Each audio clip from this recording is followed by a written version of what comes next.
Preventing Summertime Injuries on Triad Today.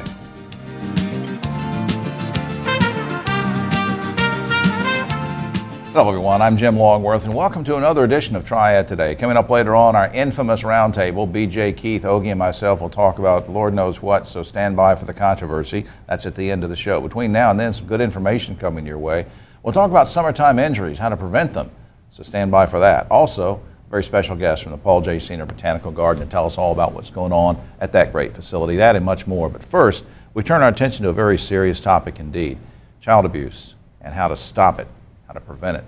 The three guests are here with us, and I know time is short, but I just want to say that I applaud the work they do, each in their individual agencies, and today they're together, if for no other reason, just to say that there's some insurmountable odds against them because funding has been cut from various sources, and we want to find out what that's all about and the task ahead of them. They're doing a great job, though, and I want you to meet them. Jay Paul, director, next to me. Cynthia Napoleon-Hanger, she's executive director of Exchange Scan, that's Stop Child Abuse Now.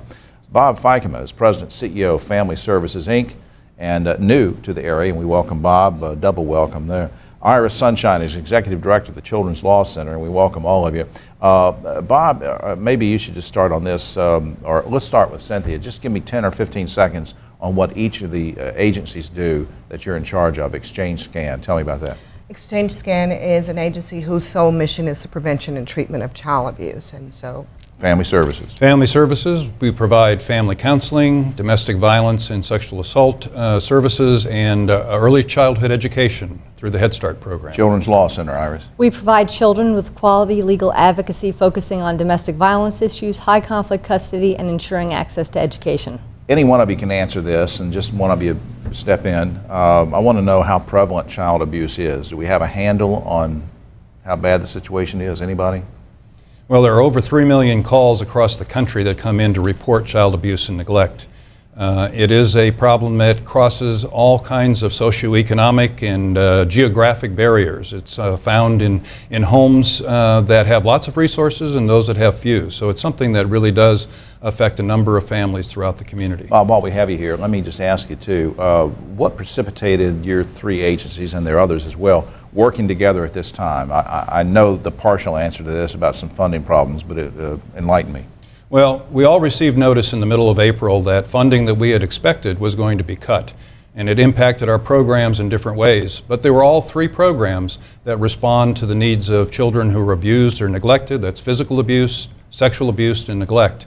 And we decided that this was something that the community, number one, needed to be aware of, that the services that have been built up over many decades actually to effectively treat and prevent child abuse and prevention were going to be diminished all of a sudden because of these funding cuts. Let me skip around first, go to Cynthia and then to Iris. Cynthia, what impact can this have, will this have, is this having on your work? well, the impact that it's having on the agency and the work that we do is that we will have to turn away families. We will not be able to, because of the loss of the funding, to provide services for as many families as we traditionally provide for. And we will have to sell some of those referring resources that we're sorry we cannot provide intervention. Iris? For us, beginning now, July 1, we've had to make some reductions in staff, which we are fearful will reduce the number of children that we will be able to advocate for. In 2012, we advocated for 243 children. In the last 3 years, it's been 546, and we're really concerned that without this funding, we may not be able to be a voice for those children in the courtroom. Now, I don't know what the exact figure is, but there, what was it, $300,000 or $400,000 was cut, or something in that neighborhood. Bob, how can the community, how can viewers, how can everybody help with this budget shortfall, and which is helping to protect our kids? Well, we've banded together as three organizations with a common cause, which is to raise funds that will benefit all three of our organizations to make sure that we don't have to cut back staff, that we don't have to cut back services. And people can support us by going to a website we've set up. It's www.helpingourkids.org. Okay. Or if you text, you can text to family to 56512. And also the exchangescan.org website, I think we have up on screen. Jay's going to put on screen for us as well for some other information. Before we run out of time, I want to give a shout out to the folks at Capital Bank for helping to make this segment possible too. I just have to say on a commentary note here, I don't know what these legislators are thinking. They don't think sometimes. This is not the area you want to cut. You know, cutting unemployment benefits is one thing, it's bad enough, and cutting you guys is just unforgivable. And I appreciate what you're doing to work double time to try to make things happen, to protect our kids. Thanks for everything you're doing, and hopefully we'll get some donations in there. And thank you, Jim. Thank you. We'll be right back after this.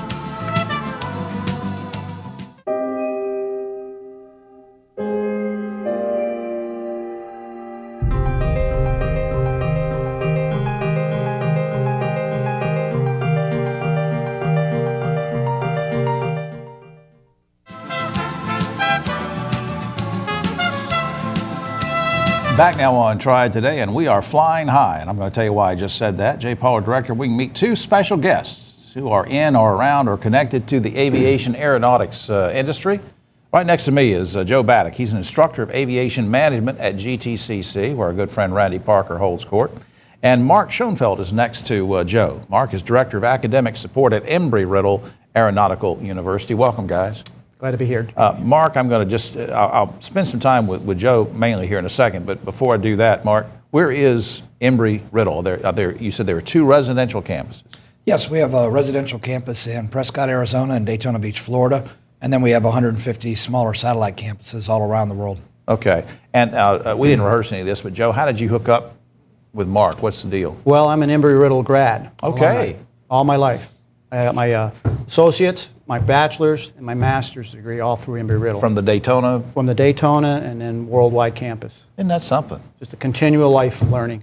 And in my case, if I'd gone there, the Daytona 500 would have meant the number of years it took me to graduate. But anyway, okay. Now, tell us about, I want to talk to Joe for a second. Tell us about the aviation programs at GTCC. Okay, well, we've been here about 40 years, believe it or not. We're at the Piedmont Triad Airport, and we have four major programs now. We're continually adding programs. One is the career pilot, where you can go to the airlines or the military as a pilot. We have the career management for aviation management jobs, and then we also have the mainstay is our airframe and power plant mechanic aviation systems course for mechanics for HondaJet, Temco, Cessna Citation, you name it. So once again, as Randy and I have talked about, Dr. Parker and I have talked about before when he was on the show, GTCC is really focused on trying to give people skills they can use when they get, when they graduate. And here, when you talk about some of the places you did, HondaJet, we're talking about people that need the folks you can give them Absolutely. right now. Absolutely. This is not some pie in the sky thing later. No. Now, you've already talked about why you hooked up with Mark, but Mark, what's the relationship? Why are you guys hooked up? Well, what it does is it gives the students a cost-effective way to achieve a bachelor's and a master's degree.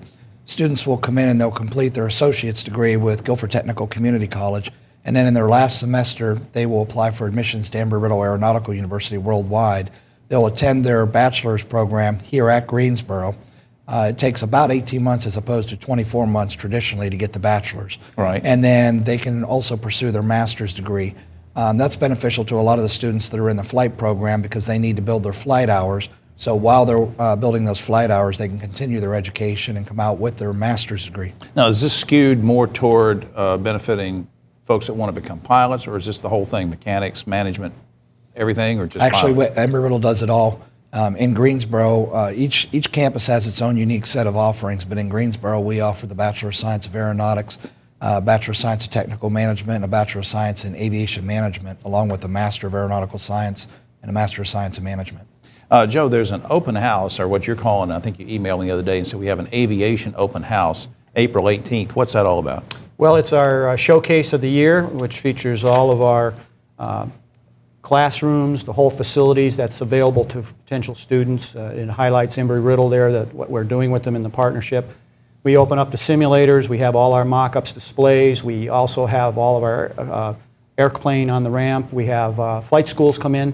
And this is a chance for the public and especially the high school students making decisions on what they're going to do for next fall to come out and ask questions, and if they have a desire for aviation, this is the time to see it. Right, and of course the website that we have on screen, and also, by the way, I want to thank you guys for bringing the two displays back there, aviation management, career pilot, technology, and just some great displays. But you can see a lot on the gtcc.edu website about this, and we hope you will attend the April 18th open house. For folks who might be watching this, guys, and say, well, that's nice, I'm glad that you're offering this. They might be watching and say, well, what does this mean for me? Why should I care that you're doing this, Mark? It gives them a chance to come out and to see what's going on in aviation, to learn a little bit more about the career fields. They can talk to the instructors. Most of the instructors there have not only gone to school to be instructors, but have gone through the career field, have worked as mechanics or pilots. They can tell them what to expect in the future. And to the general public, is it going to put any money in my pocket or help the area? Well, it will. If they're willing to put a level of effort out and get the certifications, the A&P mechanic, the pilot license, tremendous jobs worldwide. I was talking to Mark earlier. We have people that are in non-aviation industries, in Volvo, you name it, all around. It's And great. It's open wide to them. Well, I salute you guys for what you're doing, and even though there's some collusion there with you being a graduate of it, no, I'm just kidding. Yeah. Joe and Mark, thanks for everything. Oh, yeah. Really, this is just super that you're doing this. And Thanks come for back having me. sometime, will you? Thanks for having us. All right, guys. Thank you very much. We'll be right back after this. Name a nut everyone loves. Say it! Say it! My man. Weeknights at 7 on ABC 45.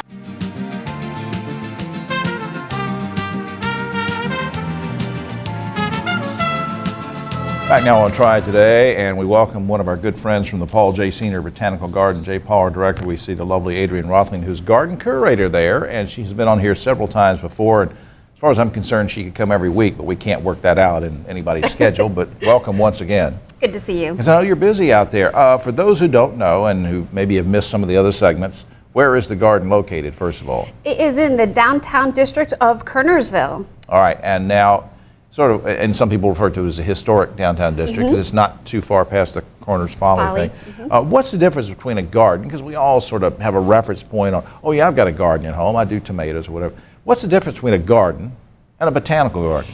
Just what you said, everybody has a garden at home, whether you have a vegetable garden or a container garden or something. But what we want to do is we want to build a botanical garden so that we can educate the public. And so we want to have different themes and a lot of different plants, and we want groups to come in. We want the public to come in, see what we're doing, and be able to take that away from us. There's so much to learn in there. I've been in there individually and I've been in there in groups, and there's so many things to see. You can't see it all at one time.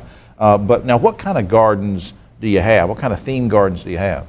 So right now we have 2 of 7 acres developed, and that encompasses the vegetable garden. So wonderful vegetables all throughout the year. Right. We have a pattern garden. It's a formal garden. It's got all these paisley shapes edged in boxwoods, and their seasonal plantings inside the boxwoods. And what plans do you have for expanding? Because I know you said you have a certain number of acres, but you said there's 7 total acres, but you haven't used all those yet. Correct. So we're maintaining the remaining 5 acres. However, there's a couple of garden spaces that I want to put on the horizon. And so in the next year or 2, we're going to start developing. That includes the space immediately from the 2 acres. And then I want to kind of jump back into the woodland and start working in that garden, open up a pathway and get people down in there. It's just a beautiful place. Now, what goes on in the summer there?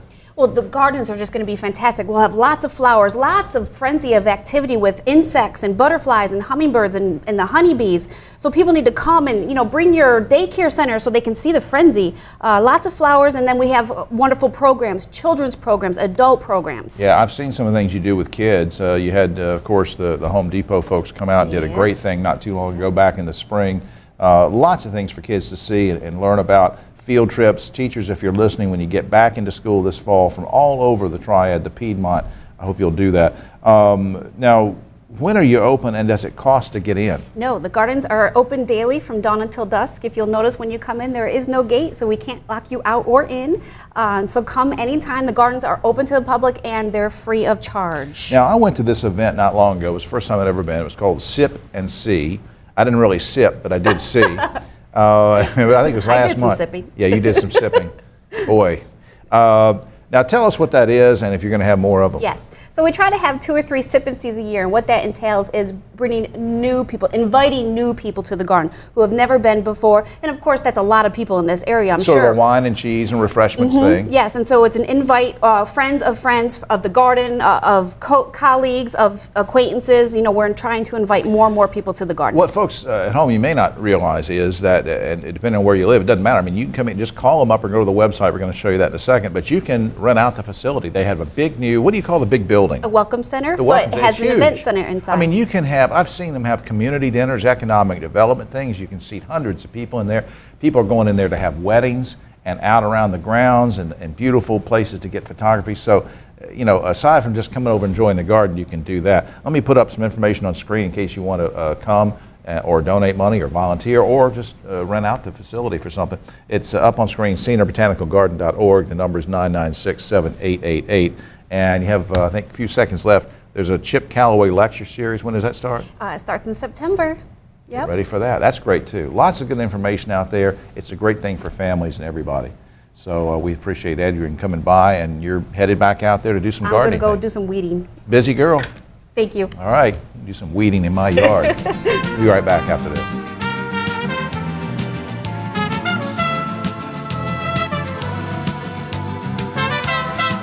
The pain will not control us, because arthritis can't beat us if we beat it first. In the fight against arthritis, you need a weapon. What's yours? Visit the Arthritis Foundation at fightarthritispain.org. Back on Triad Today, time to talk about summertime emergencies, summertime injuries and illnesses, and there's no better person to discuss that than the gentleman next to me. J-Paul Director, we meet Rick Lee. He's an RN. He's also Senior Director of Emergency Services, Novant Health Forsyth Medical Center. That covers all the great facilities around in here, Kernersville Medical Center, Clemens, and everybody. How you doing? Nice to meet you, Jim. Good to see you.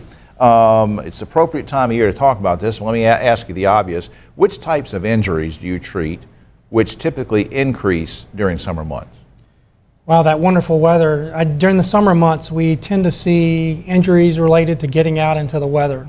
Hiking, camping, fishing, yard work. Falling, Yes, you sir. fall, you slip Orthopedic and fall. injuries, allergies, exposure to allergens, bee stings, poison ivy, poison So it's just oak. common sense. The more you go out, the more chance you've got Yes, of sir. getting something. Yes, Okay. sir. Now, what is the difference between heat stroke and heat exhaustion, and how can I recognize the symptoms? School me on that. Yeah, well, a lot of people rely on that thirst mechanism, thinking that if they're thirsty, they need more hydration. But actually, the thirst mechanism is a late sign. So heat exhaustion is the early stages where your heart starts pumping faster and you start getting sick on your stomach, nausea, vomiting. But then when you go over that threshold where your body can't compensate, now you're getting into heat stroke.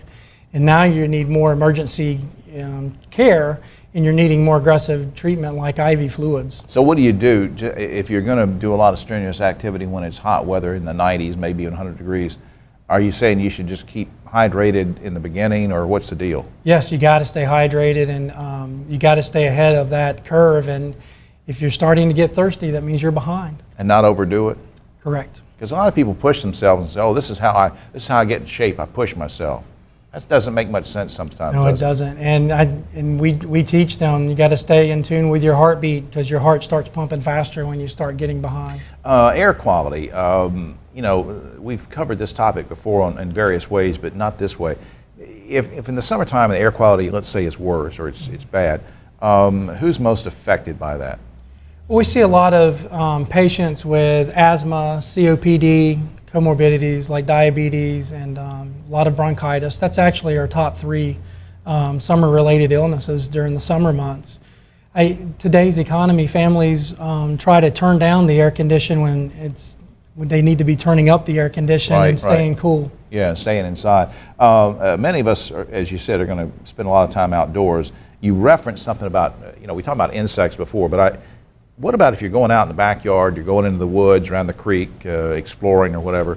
What should you watch out for? What should you do? You gotta stay covered and wear loose clothing. We recommend a low concentrated DEET insect spray. You got to stay covered. I know that we didn't rehearse any of this, but I know that when it comes to poison ivy and stuff like that, I thought a long time ago, as long as you had gloves on and everything else. I made the mistake one time. I was taking off my gloves and let the gloves touch my hands and got a touch of poison ivy. So you really have to be careful about that stuff. Yes, you do.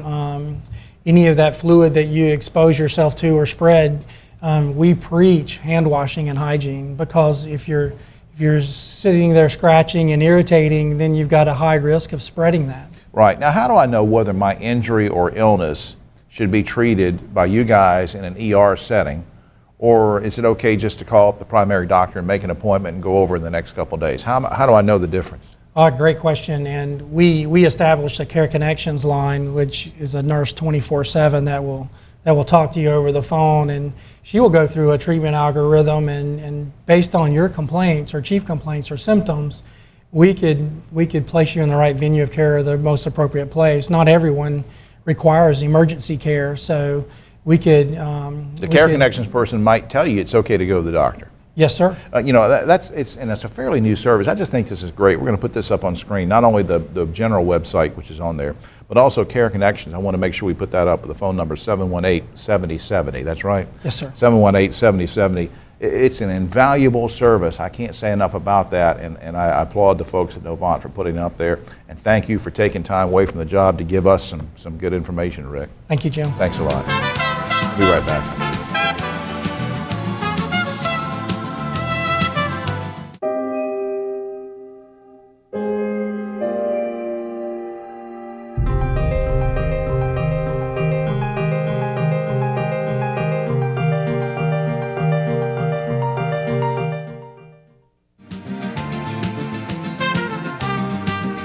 Back now on Triad Today. It's just about time for the, what are you guys talking about? None of your business. Private conversation over It here. started, I'm doing the introduction. Oh, okay. We on TV? Are we on TV? Richard's talking now. Yeah, we're on TV. Next to me is Ogie Overman, longtime broadcaster, journalist. Next to him, Keith Granberry, CEO, president of the Winston-Salem Urban League. Next to him, Sheriff B.J. Barnes, who I think is a CIA agent secretly. We're not sure. All right, guys, here's a bunch of topics to get to. We might go, Jay, our director, we might go a little longer on this. Last week, the Supreme Court repealed Section 4 of the Voting Rights Act, which had kept discrimination in check throughout most of the southern states since 1965. Justice Roberts said that things have changed. Was the ruling long overdue, or was it ill-advised? Ogie. Oh, yeah, we have a black president now, Jim. There's no more racism. Everything is hunky-dory, baby. It's Weird cool. thing, Keith. Yeah, man. That's a terrible decision. I mean, ask Paula Dean. Yeah. we still have racism in the world. We still need that law, and I think it's a terrible decision. PJ. There is racism. There will always be racism, but that particular law is not needed any longer. We can use the ones we got. All right. Does everybody go along with that? Absolutely not. I didn't think so. No. Speaking of Southern racism, and Keith mentioned Paula Dean. Paula Dean lost most of her endorsements after revealing that she'd said the N-word years ago, and maybe even more recently than that. Guys, should there be a statute of limitations on racial slurs, or does she deserve what she gets? Ogie. You know what? I was almost ready to start giving her a pass on this thing, Jim. But then she lied and said that's the only time she'd ever said that. Please. I'm from the South, please. Yeah, exactly. Keith. Come on. Well, I mean, people use words. I think that she needs to come clean totally. If she would have came clean totally and let it go, she'd have survived it. But she kept going on and on and on, and it became insincere, and that's why she was a little bit insincere at the beginning. When she sort of did a flippant apology, and then she found herself in the middle of it. There's never a pass for bad form, but in this particular case, I think there's a lot of double standards that are going there. Yeah, I mean, a lot of people I don't know what the deal is with some of this stuff. And plus, a lot of her, when you think about it, a lot of her followers, I don't want to say that, I'll get in trouble. But well, you know what I'm going with this. A lot of people may not care. And maybe that's sad in itself. North Carolina just became the first state to refuse federal dollars, which would have helped extend unemployment benefits, not only to the 70,000 who were expecting them, but another 100,000 who were hoping for them. That's, so that's 170,000 people affected. Governor McCrory says the move will reduce our federal debt.